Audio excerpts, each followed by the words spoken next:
आज हम लोग सीखेंगे एक संतुष्ट जीवन के बारे में। वचन 1 तिमोथी चैप्टर 6 वर्स 6 and 7।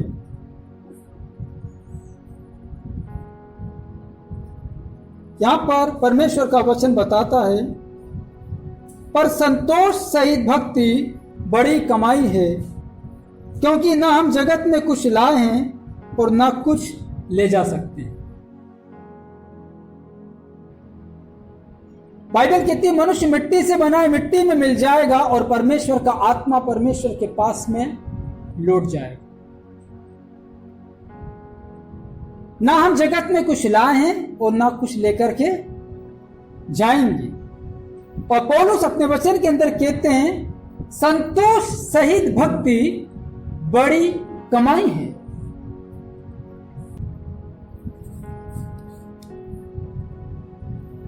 हम लोग जब मसीह जीवन जीते हैं, मसीहत के अंदर यह संतुष्टि, इट इज वेरी इंपॉर्टेंट। यह बहुत ही महत्वपूर्ण विषय है, क्योंकि बाइबल कहती है आंखें कभी तृप्त नहीं होती, आंखें कभी नहीं बोलती बस। मनुष्य का मन जो है, बाइबल कहती है कि वो उसमें असाध्य रोग लगा है, और मन तो सबसे अधिक धोखा देने वाली वस्तु है। उसका भेद कौन समझ सकता है?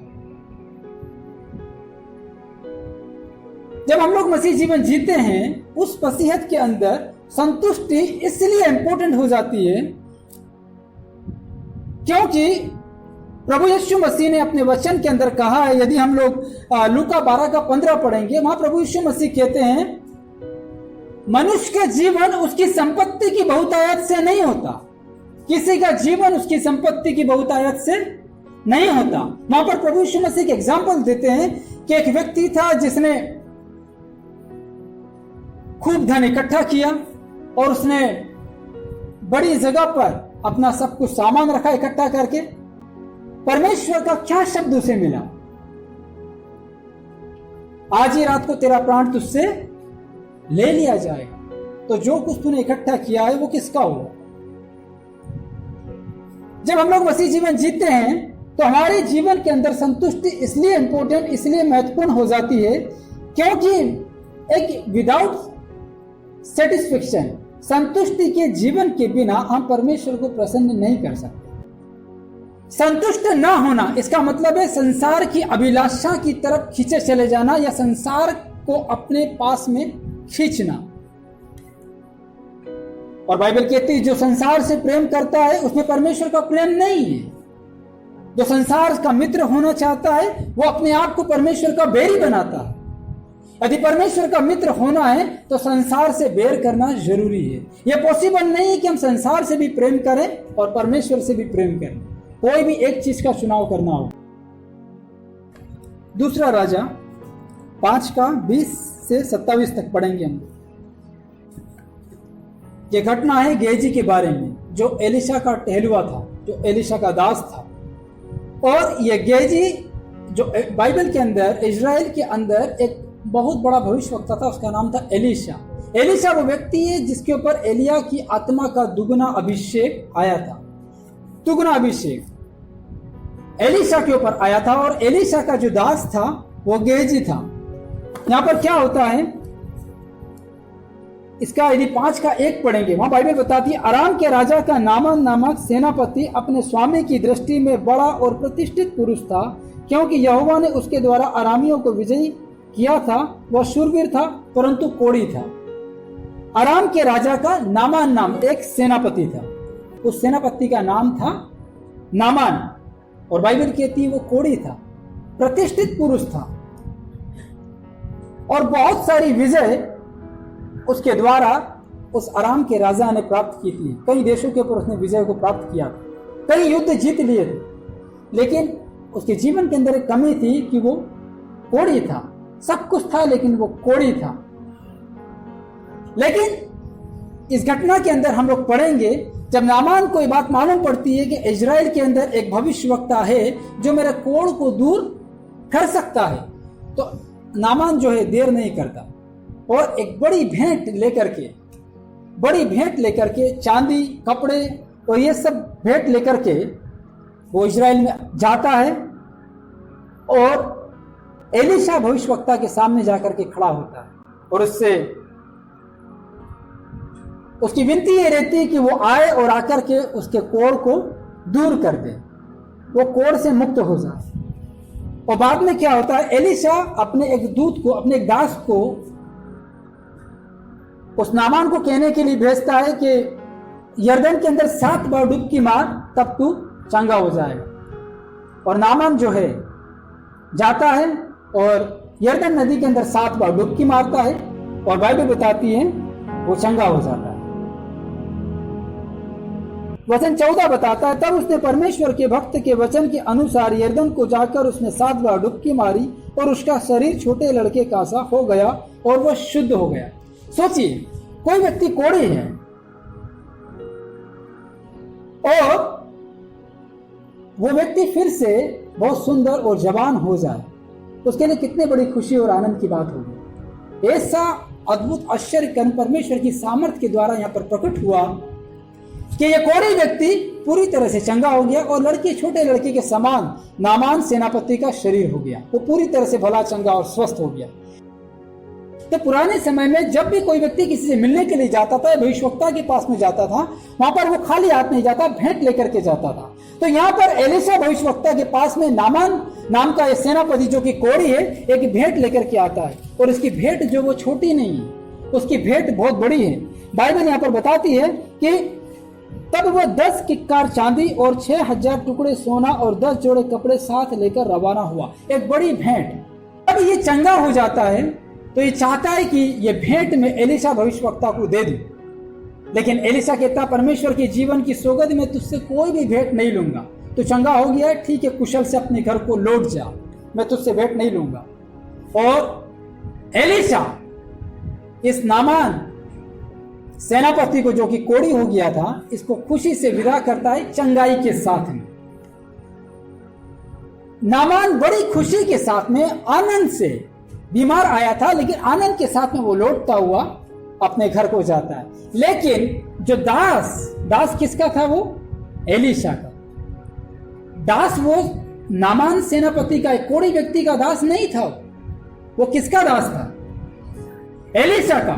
वो एलीशा, बाइबल बताती है, एलिया का दुगुना अभिषेक एलीशा के ऊपर आया था, क्योंकि एलीशा ने प्रार्थना की थी एलिया से, जो अभिषेक तेरे अंदर है, जो आत्मा तेरे अंदर है, उसका दूना भाग मुझको मिल जाए। और एलिया स्वर्ग में चढ़ गया और उसका अभिषेक, जो आत्मा एलिया के ऊपर था, उसका दुगुना अभिषेक, दुगनी सामर्थ एलीशा के ऊपर ठहर गई। ऐसे व्यक्ति का दास था गेहजी।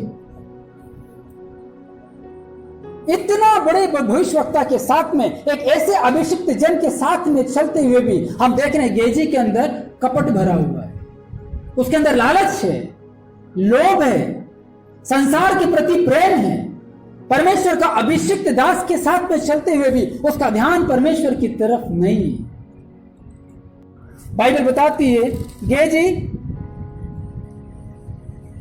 नामान के पीछे दौड़ा। क्यों दौड़ा? क्योंकि एलीशा ने नामान से कहा, मैं तुझसे कुछ भी भेंट ग्रहण नहीं करूंगा, जो भेंट तू लाया है उसे लेकर के जा, कुशल से जा, खुशी से लौट जा, परमेश्वर ने तेरे को चंगा किया है। लेकिन गेहजी उसके पीछे अपने मन के अंदर सोच रहा है, कोढ़ी व्यक्ति आया, यहां से उसने चंगाई पाई और एलीशा ने, मेरे प्रभु ने इसको फ्री में क्यों जाने दिया? देखें, बीमार कौन था? नामान। भविष्यवक्ता कौन है? एलीशा। उसको चंगाई किसकी सामर्थ्य ने दी? परमेश्वर की सामर्थ्य ने। प्रॉब्लम किसको हो रही है? गेहजी को प्रॉब्लम हो रही है, गेहजी को, जहां पर उसका कोई भी लेन देन नहीं है, उसका कोई हिस्सा नहीं है उसके अंदर, लेकिन एक समस्या उसके अंदर है। ये भेंट को ऐसे क्यों लेकर के चला गया? और बाद में वो वचन के अंदर क्या कहता है देखेंगे। वचन 20 के अंदर वो कहता है, यहोवा के जीवन की शपथ, मैं उसके पीछे दौड़कर उससे कुछ न कुछ ले लूंगा। मन में छल भरा है, कपट भरा है, लोभ और लालच से भरपूर है उसका जीवन। और शपथ किसकी खा रहा है? वो सर्वशक्तिमान परमेश्वर की। बाइबल कहती तो परमेश्वर की शपथ कभी भी ना खाना, क्योंकि जो उसकी शपथ खाए परमेश्वर उसको निर्दोष नहीं ठहराए। और यहां पर गेजी नामान के पीछे दौड़ लगाता है। नामान देखता है कि पीछे एक व्यक्ति दौड़ करके मेरे पास में आ रहा है। नामान अपने रथ पर से उतर पड़ता है और बाद में वो पूछता है क्या सब कुशल से तो है। नामान ने कहा, वचन 22 में हम लोग देखेंगे, उसने कहा हाँ सब कुशल है, परंतु मेरे स्वामी ने मुझे यह कहने को भेजा है कि एफ्रेम के पहाड़ी देश से भविष्यवक्ताओं के चेलों में से 2 जवान मेरे यहाँ अभी आए हैं, इसलिए उनके लिए 1 किक्कार चांदी और 2 जोड़े वस्त्र दे दे। नामान जो है 10 किक्कार चांदी यानी 340 किलो चांदी लेकर के आया था और 10 जोड़े कपड़े लेकर के आया था। लेकिन यहाँ पर ये मांग रहा है 1 किक्कार चांदी और 2 जोड़े कपड़े मांग रहा है। पहले इसने कहा परमेश्वर की जीवन की शपथ, ये पहला पाप था। एक झूठ के लिए उसने खुदा की शपथ खाई। उसके बाद में उसने झूठ बोला, मेरे स्वामी ने मुझे ये कहने को भेजा है। क्या एलिशा ने उसको भेजा था?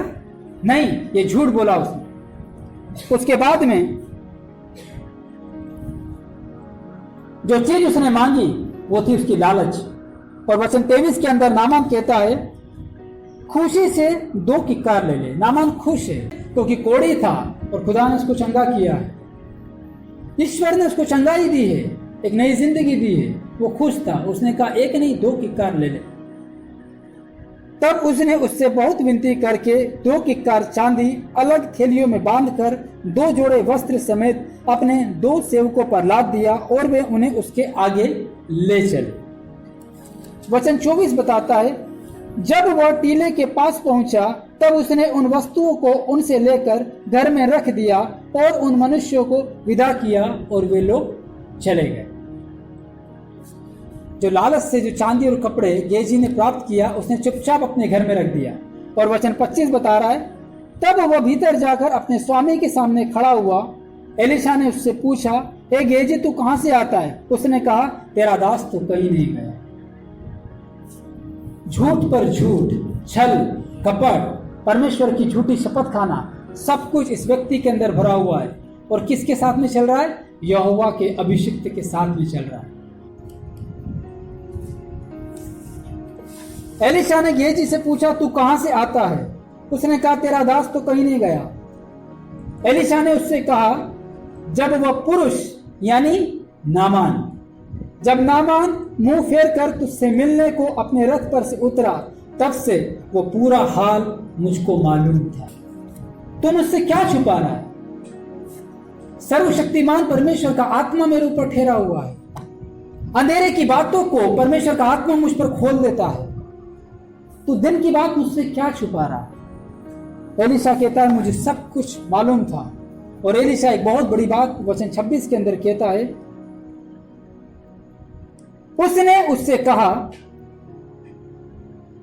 जब वह पुरुष इधर मुंह फेर कर तुझसे मिलने को अपने रथ पर से उतरा तब से पूरा हाल मुझे मालूम था।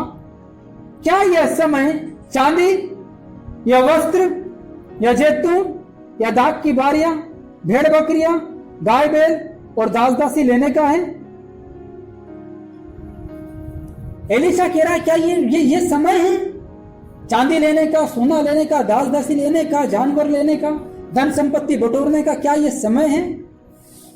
और आगे एलिशा एक श्राप वहां पर उसको देता है, इस कारण से नामान का कोढ़ तुझे और तेरे वंश को सदा लगा रहेगा। तब वह हिमसा श्वेत कोढ़ी होकर उसके सामने से चला गया।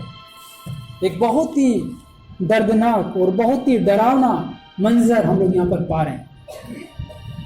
नामान जो कि कोढ़े होकर के आया और एक सुंदर बच्चे के समान एक स्वस्थ शरीर लेकर के चला गया। और गेजी जो कि एक सुंदर व्यक्ति था, अच्छा भला परमेश्वर के अभिषिक्त दास के साथ में चल रहा था, बाइबल बताती है वो कोढ़ लेकर के चला गया। परमेश्वर के अच्छे अभिषेक के अंदर वो चल रहा था, लेकिन कौन सा दुख, कौन सी विपत्ति उसके ऊपर आ पड़ी, बिना मतलब का वो व्यक्ति कोढ़ी हो गया। और बाइबल कहती एलिशा के सामने से क्या हो गया, वो अपने घर को कोढ़ी होकर के वो लौट गया। यहूदा अच्छी भली लाइफ जी रहा था, प्रभु यीशु मसीह के साथ में चलते हुए परमेश्वर की उपस्थिति में चल रहा था। क्या हो गया? बाइबल कहती है उसने फांसी लगा ली। क्यों? रुपए का लोभ सब प्रकार की बुराइयों की जड़ है। जो इसको प्राप्त करना चाहे, जो इसके अंदर फंसेगा, बाइबल कहती है अपने आप को वो विनाश के समुद्र के अंदर डालेगा। शुरुआत में हो सकता है आपको मालूम ना पड़े, हम सोच सकते हैं हम लोग बहुत इकट्ठा करेंगे, बहुत अच्छी सी लाइफ जिएंगे, ये पॉसिबल है, शुरुआत में मालूम ना पड़े, लेकिन एक समय आएगा जब उसका रिजल्ट भी आपके सामने होगा। समझ रहे मेरी बात? हालेलुया। उसका रिजल्ट भी सामने होगा और उस रिजल्ट से हम भाग नहीं सकते। निर्गमन 20:17, व्यवस्था विवरण 5:31, तू लालच मत करना। ये परमेश्वर की 10 महान आज्ञाओं में से है। जो परमेश्वर की आज्ञाओं को तोड़ेगा, बाइबल कहती जो बाड़ा तोड़े उसको सर्प डसेगा। परमेश्वर ने जो बाउंड्री आपके लिए ठहराई है, जो लाइन, जो सीमा आपके लिए परमेश्वर ने तय की है, उस सीमा को हम लोग लांघ नहीं सकते। जो बाड़ा तोड़े उसको सर्प डसेगा। हमें लाइन को तोड़ना नहीं है, लाइन के बाहर नहीं जाना। बाइबल कहती है परमेश्वर आपको संतुष्टि का जीवन देगा। हालेलुया। परमेश्वर आपको भरपूरी का जीवन देगा। परमेश्वर आपको बहुतायत से देगा। यीशु ने 10:10 यूहन्ना के अंदर कहा, मैं इसलिए आया कि तुम जीवन पाओ और बहुतायत से पाओ। प्रभु यीशु ने कहा, मांगो तो तुमको दिया जाएगा, ढूंढो तो तुम पाओगे, खटखटाओ तो तुम्हारे लिए खोला जाएगा। जो मांगता है उसको मिलता है, जो ढूंढता है वो पाता है, जो खटखटाता है उसके लिए खोला जाएगा। बाइबल कहती परमेश्वर ना सोता है ना ऊँगता है। बाइबल कहती परमेश्वर की आंखें धर्मियों पर और उसके कान उनकी दुहाई की ओर लगे रहते हैं। हालेलुया।